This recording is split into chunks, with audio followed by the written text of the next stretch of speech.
Hi friends, welcome to our channel. Satyabhama serial next ఎపిసోడ్లో ఏం జరగబోతోందో ఈ వీడియోలో చూసి తెలుసుకుందాం.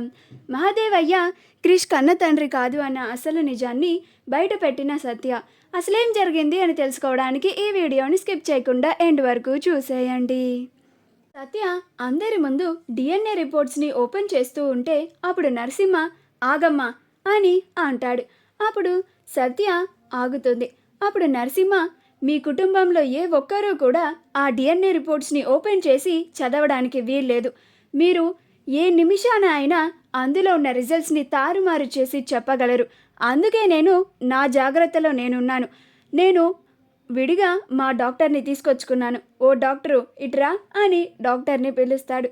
అప్పుడు డాక్టర్ గారు వస్తారు. అప్పుడు నరసింహ, ఆ కవర్ని మాకివ్వండి, మా డాక్టర్ చదువుతారు అని అంటాడు.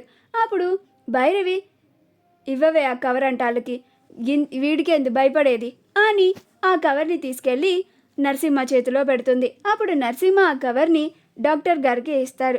అప్పుడు డాక్టర్ గారు ఆ కవర్ని ఓపెన్ చేసి చదువుతూ ఉంటాడు. అలా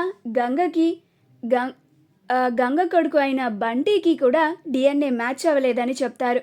అలానే బంటి డిఎన్ఏకి మహాదేవయ్య డిఎన్ఏకి మ్యాచ్ అవ్వలేదని చెప్తారు. ఇంకా మహాదేవయ్య చిన్న కొడుకు కృష్ణ సంగతి వస్తే మహాదేవయ్య డిఎన్ఏకి అలాగే కృష్ణ డిఎన్ఏ కూడా మ్యాచ్ అవ్వలేదు అని చెప్తారు. అప్పుడు అక్కడ ఉన్న వాళ్ళంతా ఆశ్చర్యపోతారు. గంగ డిఎన్ఏకి బంటి డిఎన్ఏకి మ్యాచ్ అవ్వలేదంటే అది వాళ్ళ విషయం, మనకు అనవసరం. ఇంకా మహాదేవ డిఎన్ఏకి బంటి డిఎన్ఏకి మ్యాచ్ అవ్వలేదు అంటే అది అందరికీ తెలిసిన విషయమే.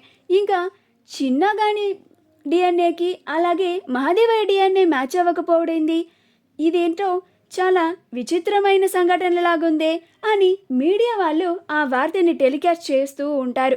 అప్పుడు అందరి ముందు సత్య ఆగండి అని అంటుంది. కరెక్ట్గా అదే టైంకి క్రిష్ అక్కడికి వస్తాడు. డిఎన్ఏ రిపోర్ట్స్ ఏమయ్యాయి అని అంటాడు. అప్పుడు నీ డిఎన్ఏ మీ బాపు డిఎన్ఏ మ్యాచ్ అవ్వలేదంటారా అని జయమ్మ చెప్తుంది. క్రిష్, ఇదంతా పచ్చి అబద్ధం. ఎవరో రిపోర్ట్స్ని తారుమారు చేసి మా బాపుని దెబ్బతీయాలని గీదంతా చేశారు. నాకు తెలుసు గీదంతా ఎవరి పని అయ్యుంటుందో అని సీరియస్గా నరసింహాని చూస్తూ అంటూ ఉంటాడు. అప్పుడు నరసింహ, ఇది మరీ బాగుందే, నన్ను అంటున్నావేంటి? నేనేమీ తప్పు చేయలేదు. అయినా మీ బాపు రిపోర్ట్స్ని తారుమారు చేయాల్సినంత అవసరం కూడా నాకు లేదు అని అంటాడు. అప్పుడు క్రిష్, ఆ గంగ అసలు మనిషి కాదు. ఆవిడ అసలు పేరు శ్రావణి. ఆవిడ ఒక నాటకాలు వేసే ఆవిడ. ఎవరో కావాలనే మా బాపు మీద పగతో ఆవిడని మా ఇంట్లోకి అబద్ధపు పేరుతో ప్రవేశపెట్టేలాగా చేశారు. మా బాపుని దొంగ దెబ్బ తీయాలని చూశారు.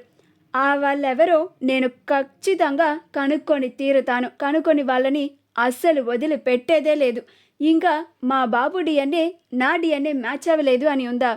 నేను ఇది అస్సలు నమ్మను, దీనికి ఒప్పుకోను అని అంటాడు. అప్పుడు సత్య, నేను కూడా దీనికి అస్సలు ఒప్పుకోను. ఇదెవరో కావాలని మా మావయ్య గారిని దొంగ దెబ్బ తీయాలని చేశారు అని అంటుంది.